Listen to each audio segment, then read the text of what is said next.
We are in chapter 12, Reincarnational Relationships. In the book, The Eternal Validity of the Soul, SETH speaks the eternal validity of the soul. So, this is how SETH Master is concluding now. So, the point, whatever the SETH Master, it's a SETH Master words. The point I want to make it is that the opportunity for development and knowledge is as present at this moment in this life as it will ever be. If you ignore day by day opportunities for development now, no one can force you to accept and utilize greater abilities after death or between lives. The teachers are there in after death experiences, but there are also teachers here in your existence now. So he is explaining us, making us sure there are opportunities for development. And for development, we need knowledge.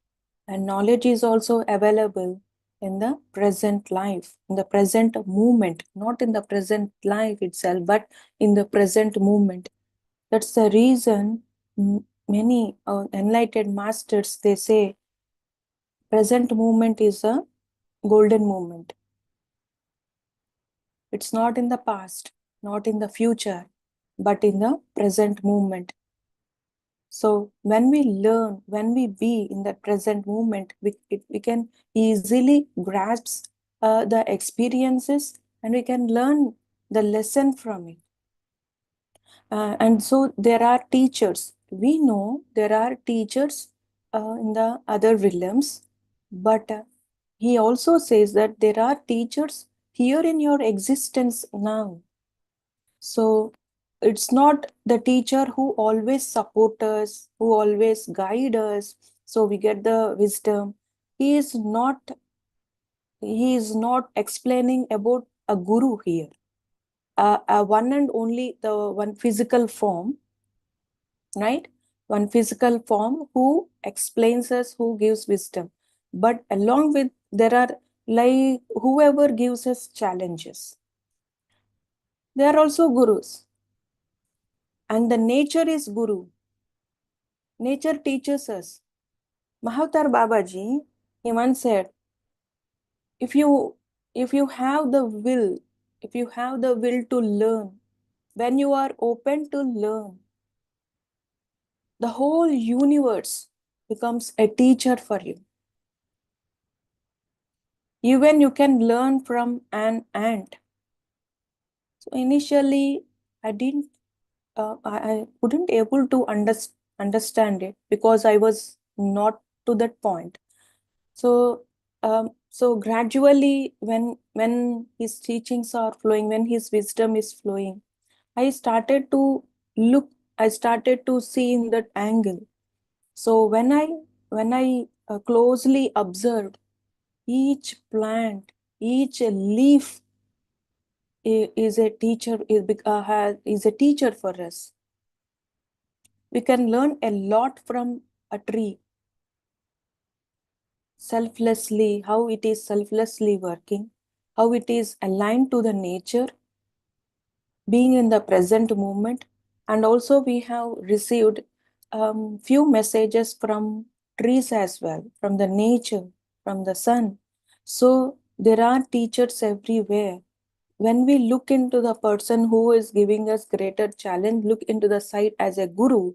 Some gurus, they are strict in our school or when we are in academic side. So some teachers, there are friendly teachers as well, and some teachers, they are strict. So why don't we consider them as a teacher who is being bit strict to the student for the well-being of the student? It's all in the perception.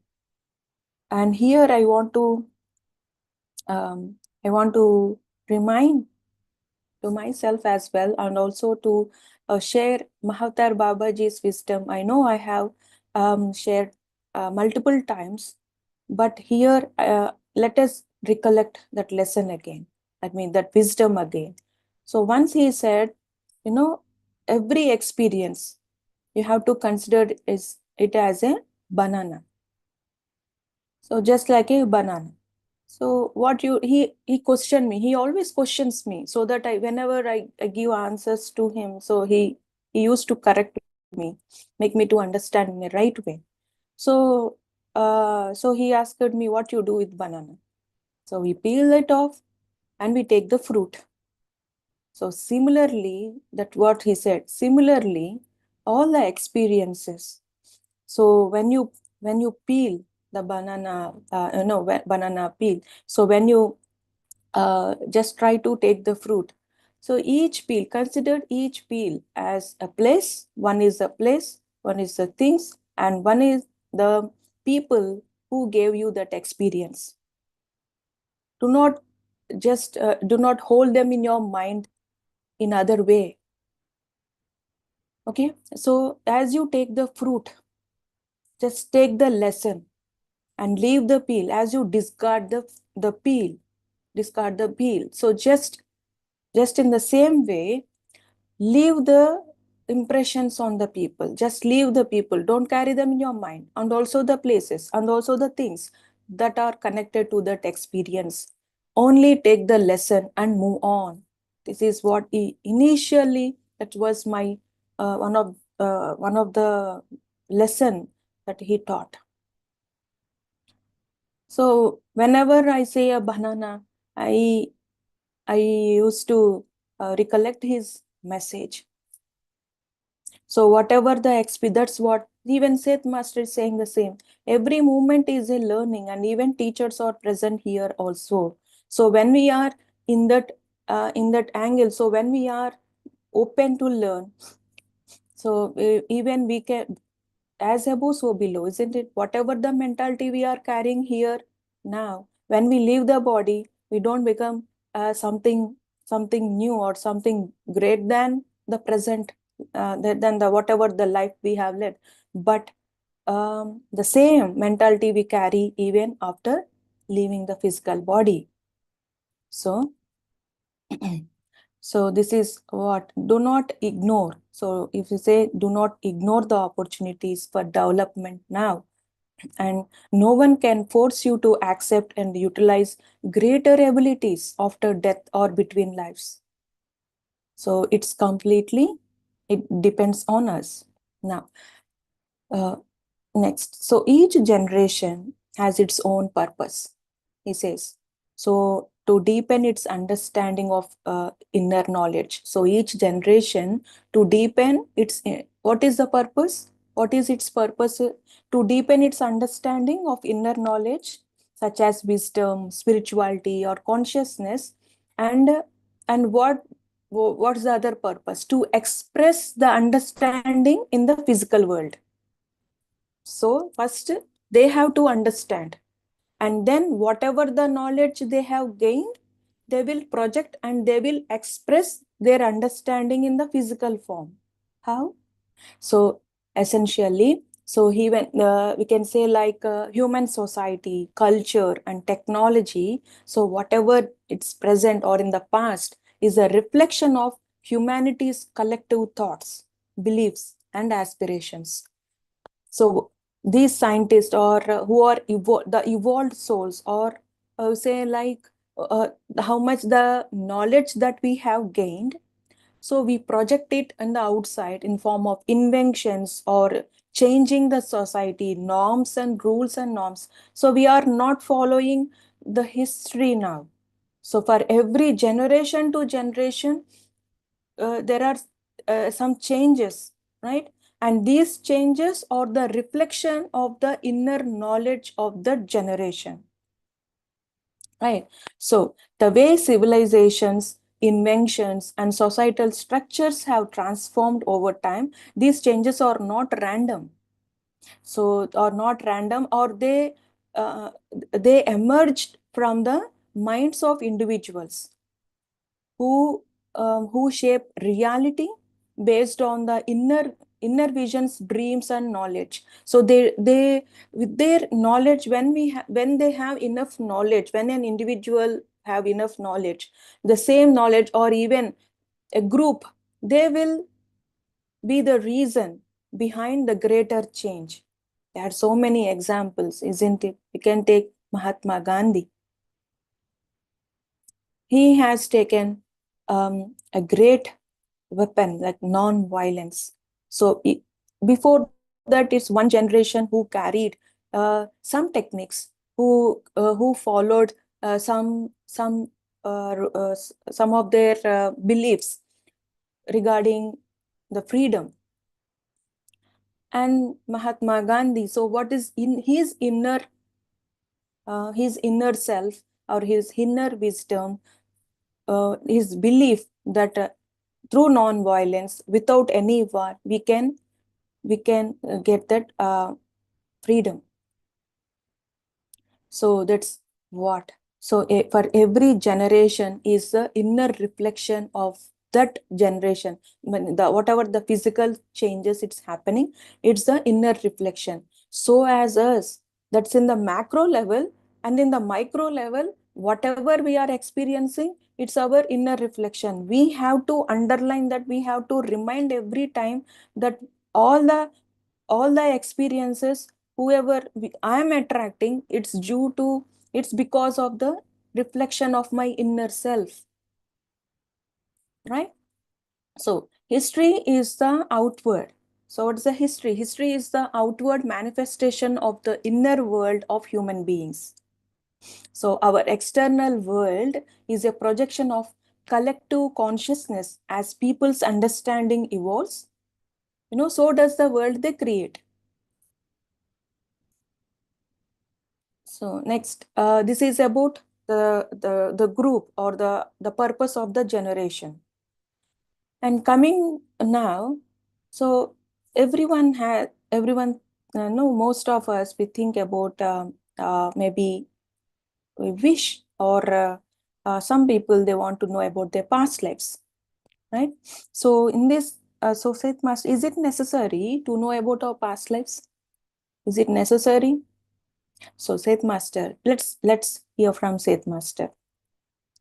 It is not necessary that you learn about your own past lives, though it may be helpful if you understand that you chose the circumstances of your birth this time. If you examine your life now carefully, the challenges that you have set for yourself will become apparent. This is not easy to do, but it is within the grasp of each individual. So see, it's not necessary, it's not mandatory to know about our past lives. It's not mandatory, uh, it's not so compulsory to know about our past life. But no, though it is helpful to understand. So these past lives are helpful to understand. So in my experience, whatever, from the beginning, from day one, no, I could I had a visions of my past lives.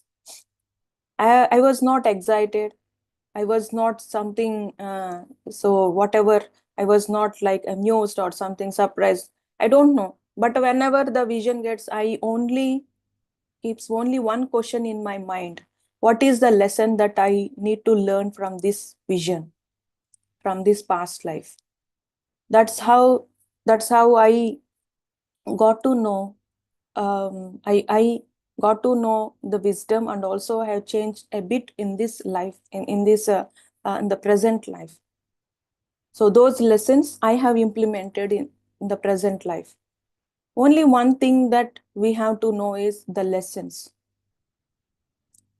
So what is the lesson that is teaching us this experience?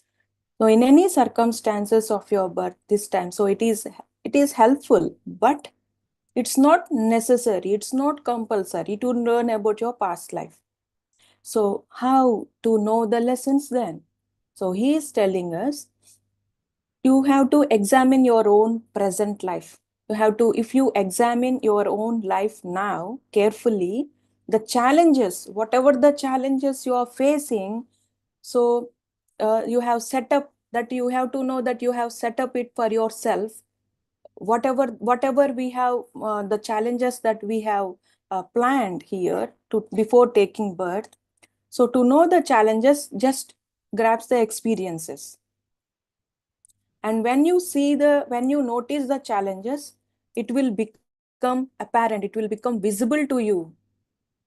Okay, this is not easy, he said, this is not easy, but it is within the grasp of each individual.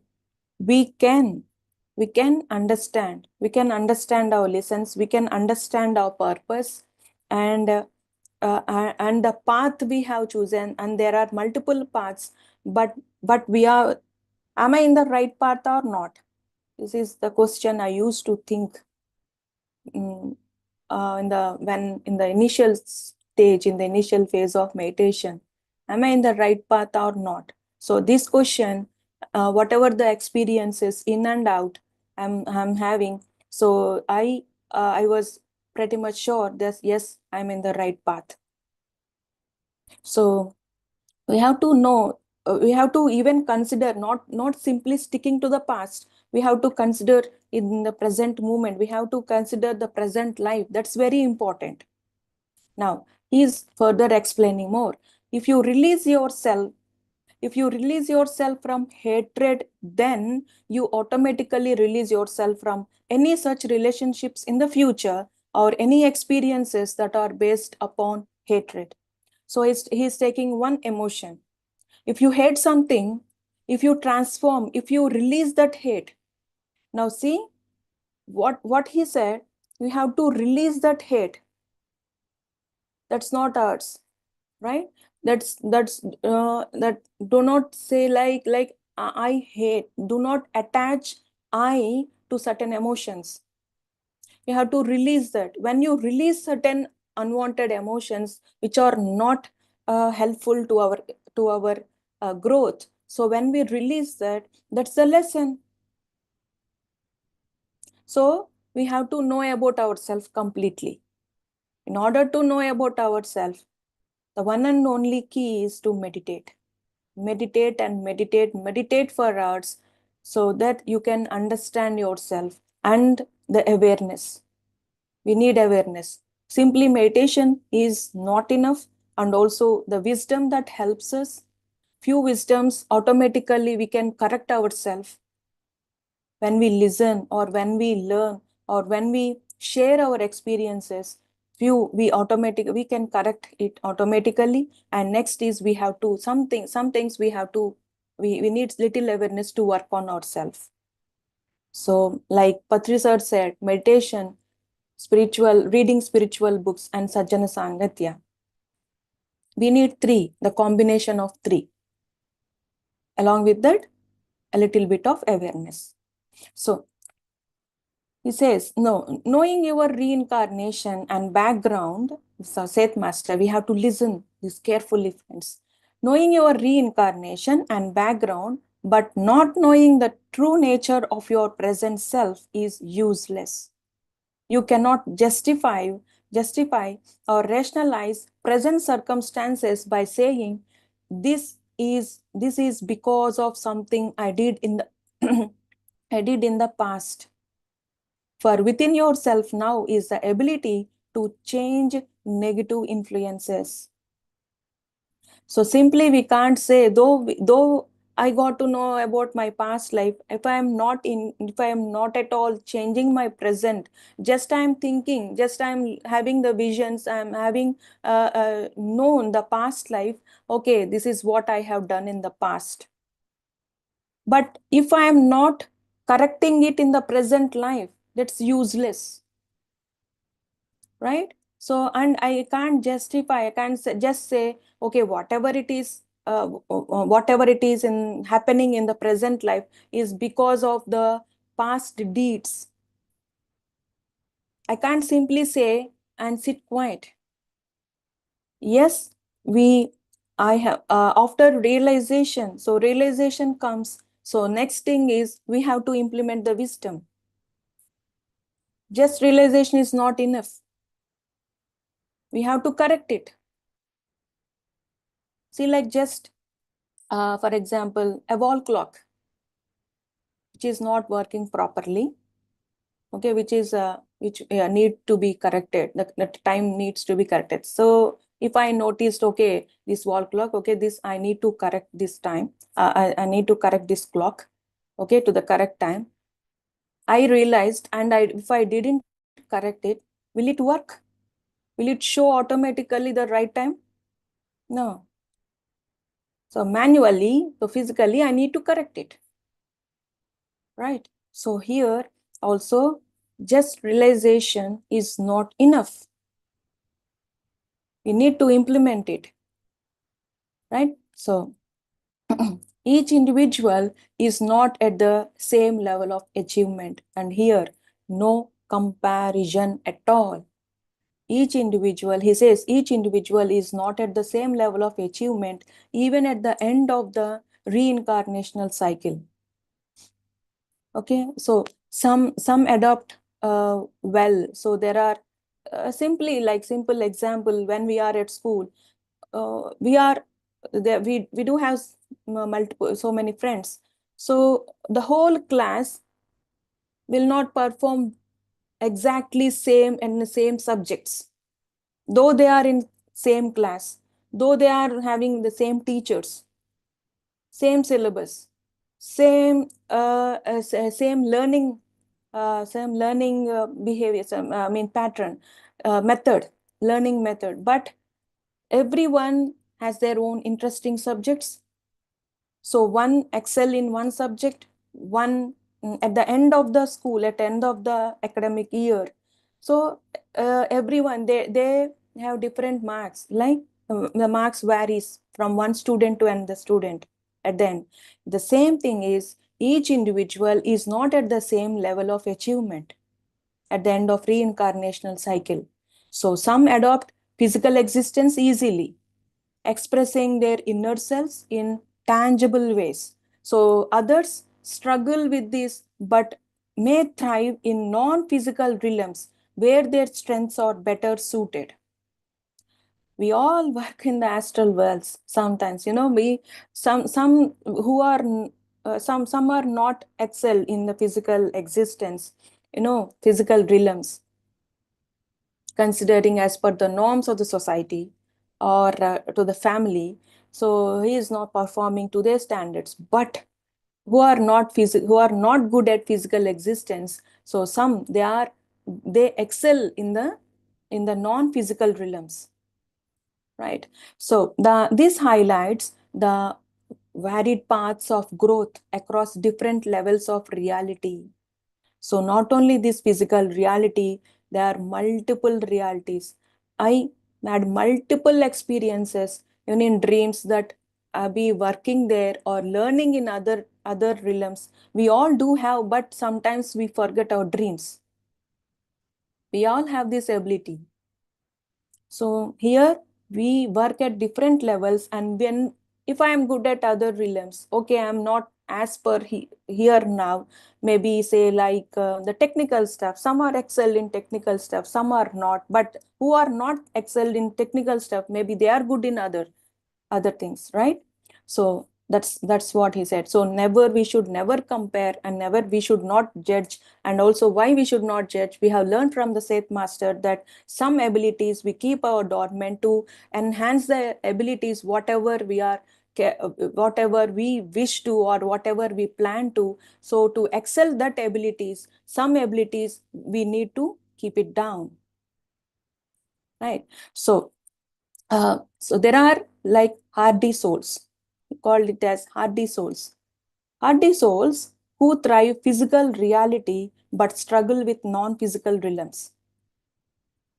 They are called hardy souls, he called it. So physical reality. So who thrive physical reality, but some they struggle non-physical realms. So some in the other realms, they are not they are not as good as to perform that task, or they are not to that point. So however, spiritual and emotional connections remain intact, or at all levels of existence. Like close friends from past lives often communicate with us in the dreams, continuing their relationships beyond conscious awareness. So there are not only here, we do have certain relationships here, but we do have certain relationships in the other realms as well. So as the friends who are helping us here to experience this physical reality, in if we are facing some challenges, friends help us, right, in many ways. So as there are other friends in the other realms who help us in the non-physical realms. So help is everywhere. Help is everywhere, and never ever think that you are alone. We are not alone. Though we see, though we can see it, we can see or not, though they are visible or not, but we are not alone. I'm pretty much sure about that. There are masters who always helping us, who are in and continuously behind us to guide us. It's us who have to connect with them. And how to connect? When we connect to our inner self, and when we connect to ourselves, we are connected to the masters, to all the masters, and to the guidance that um, they wish to help us, they wish to give us. Now, passing relationships. There are certain relationships, uh, we make the contract, but when we come to the physical reality, some we don't, some we don't follow whatever whatever we have, um, the contact that we have planned, we don't follow it. So not all relationships are deep or long lasting across lifetimes. He says some relationships, like passing, some connections are brief and serve temporary purpose. And there are certain relationships which we don't hear, but as our inner self changes, even the experiences or the changes, even the people change around us. And some, he says about passing relationships, means in the sense, like every lifetime we don't be in the same soul family. We don't meet only those people who we have met in the past life. We don't just continue the same relationship. Relationship means is not about the here, whatever the relationships we call, but relationship is the connection, right? So some connections are brief and serve temporary purpose. So he says, for example, this Seth Master's example, a spouse in one family may or may not be a soul with whom he or she share a deep bond. Sometimes people enter relationships due to unresolved emotions from past lives rather than true love, to though love may develop over time. So we can understand relationships are influenced by past experiences, but their significance varies. Yes, we maintain. So we will be in that relationship, but it's if we don't carry the same love, we don't carry the same person, we do have that relationships, but the bond is different. Last session, he has explained us when two enemies, they will, in order to make make the connection clear, in order to come to one path, they will take the birth, they will take the plan, they will plan, and they will take the birth in uh, not maybe in one family, so under one roof they have to lead their life in one under the same roof. Okay, maybe they are enemies, but now they need to resolve their problem. Okay, so this is some relationships are like that. They are in relationships not because of the love in the past, but something they need to resolve in the past, and they come into a relationship which finally in the due time it will come in, it will transform, it will change into love. So wherever you go, that's this one, only one, with everyone, unconditional love. So Mahavatar Babaji, once he said, only love can take you to the higher realms. That's what he said. Pure love. Only the pure love you can connect to the higher realms. Right? So coming to the identical twins. Identical twins, not the twins who are the twins who are identical, he said. Twins usually have a deep and lasting connection, often from past lives. Their bond can be strong, sometimes even intense or overwhelming, showing a powerful relationship that continues across lifetimes. Right? So about the identical twins, he says, so who are twins who are identical, they have the deep and lasting connection from past lives. So sometimes their bond is strong, sometimes they're having intense of their emotions, and sometimes, like, it's continuous. It's showing a powerful relationship with them.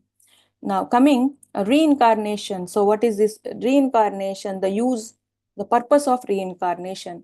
Reincarnation serves as a tool for personal growth, and each soul uses it differently. We plan differently, isn't it? We don't. We all come with different plans. We are unique, but we are one. So he says some prefer male or female lives. Some they prefer only female lives, but both must be experienced.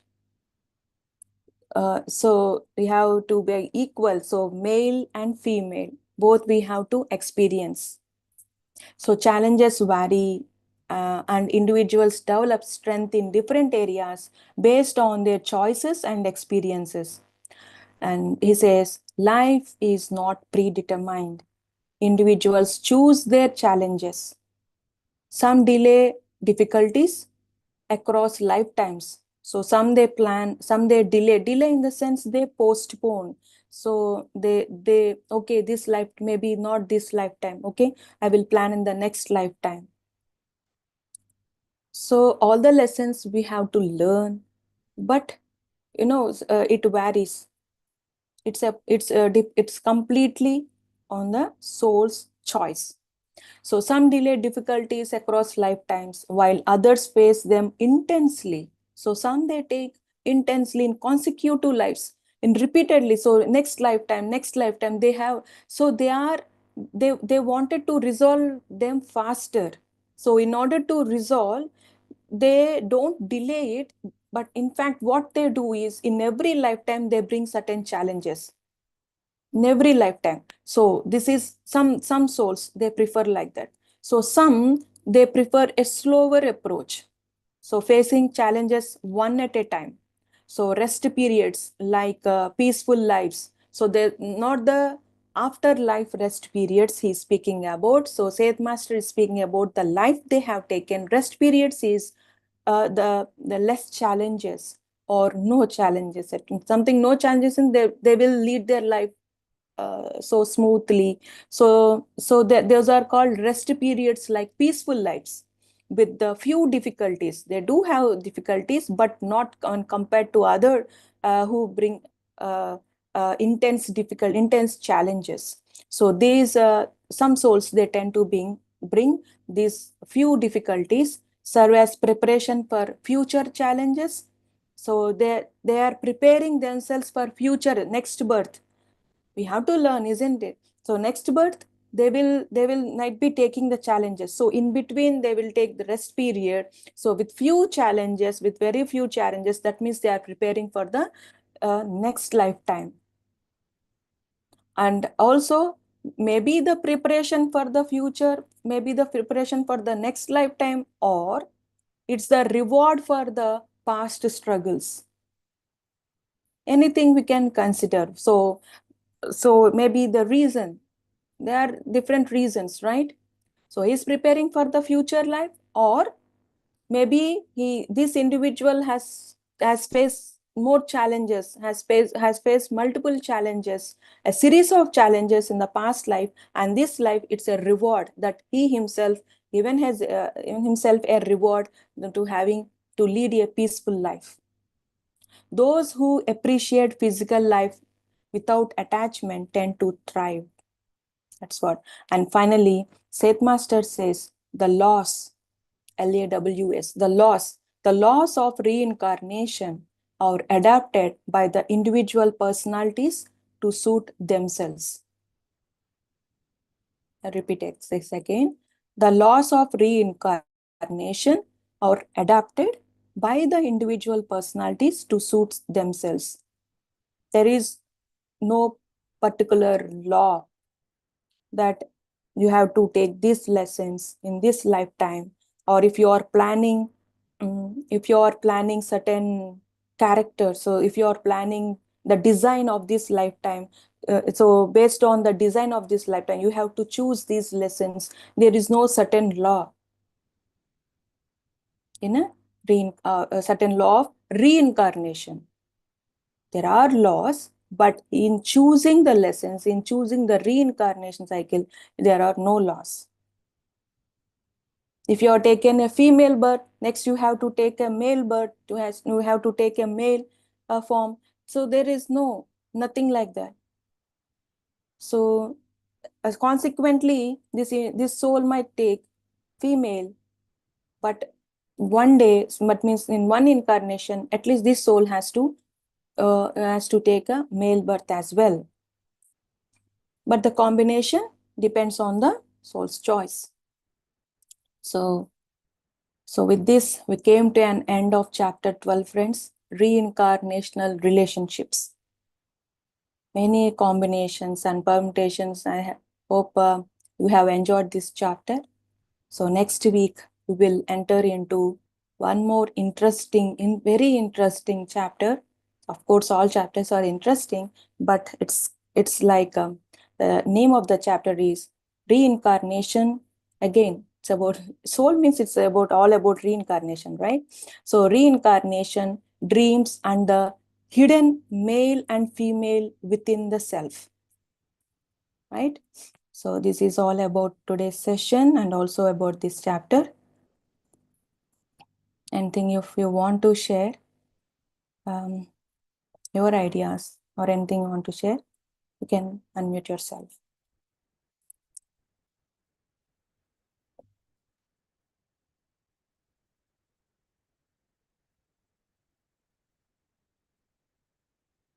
Right. So let's all then meet in the next session. Thank you. Thank you once again for joining. Let's meet in the next session for a new chapter. Let's begin a new chapter. Right. Thank you then, friends. Have a great time. Thanks for the messages. Thank you all. Namaste.